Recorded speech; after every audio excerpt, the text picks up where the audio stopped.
phones.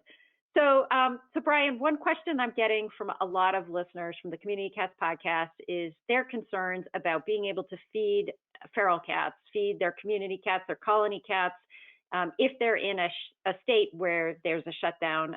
What are you hearing from various feeders out there? Well, what we're hearing is that people are not having a problem going out and feeding.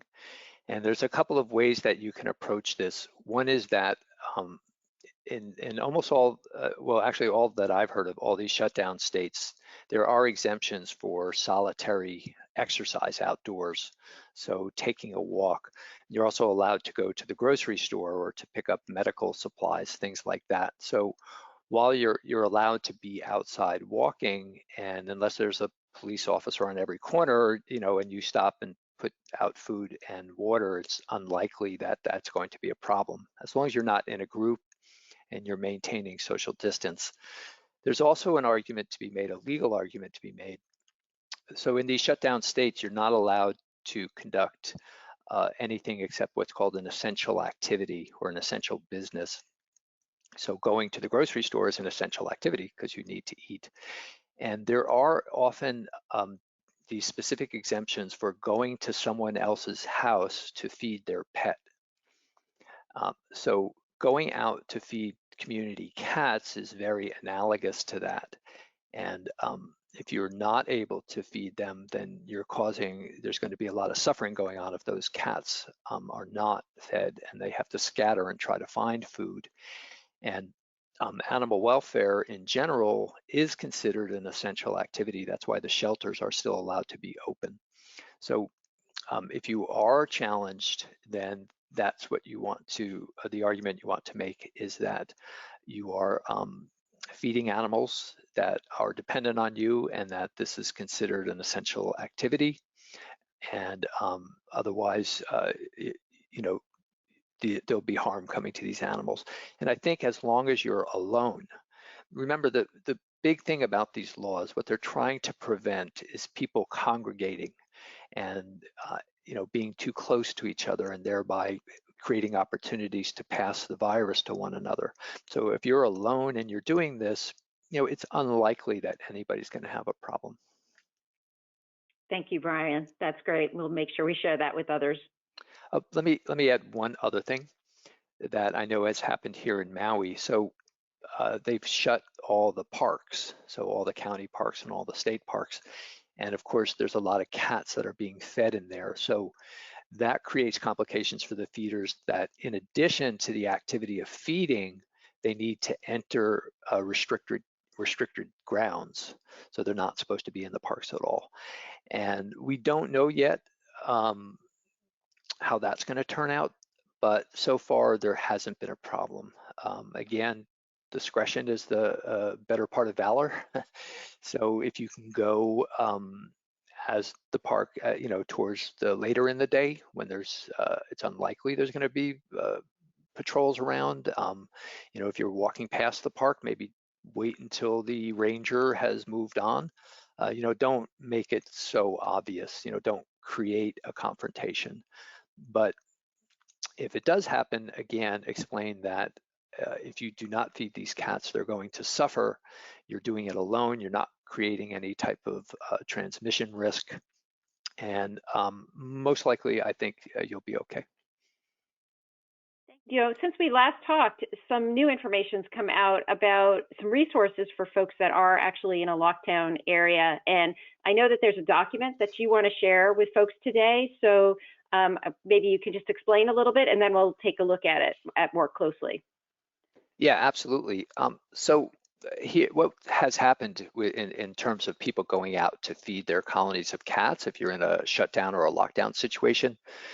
So here on Maui, the Maui Humane Society is issuing letters to colony caretakers that basically list their names, list the location of their colonies, and then explain that the Maui Humane Society is considered an essential service because of their work with animals, that they have a community cat program, and that the feeders are not staff, but they are partners in this program. And the reason that they're out and about is to feed their cats, and that this is considered an important function. And so this does not serve as an authorization. It does not make something that would be illegal legal, but it does offer an explanation.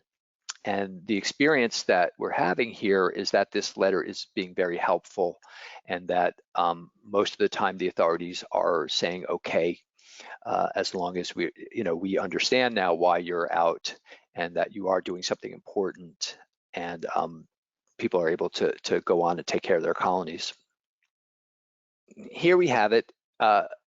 It's important that the letter be written by an agency like the Maui Humane Society, which does have a connection to the county, to the local government, and is considered an essential service. And you can see a few things here. One is that it is written on the Maui Humane Society's official letterhead, and it is from, and you can see at the bottom here, it is signed by the executive director. So a couple of things. Now this will be available from Community Cats Podcast. They do have this, so you don't have to worry about copying it down right now.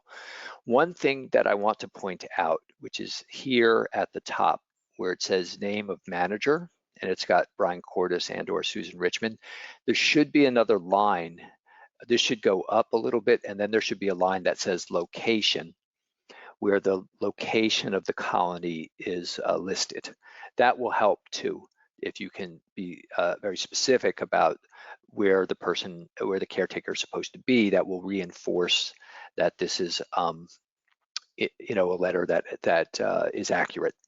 And you'll see in the letter how it explains that the Maui Humane Society is performing an essential government function, and that, as I said, part of the services include managing community cats, and that the holder of this document is a partner and is performing an important function, and that's why they're out and about traveling. And then one more thing to notice is at the bottom, there is an expiration date.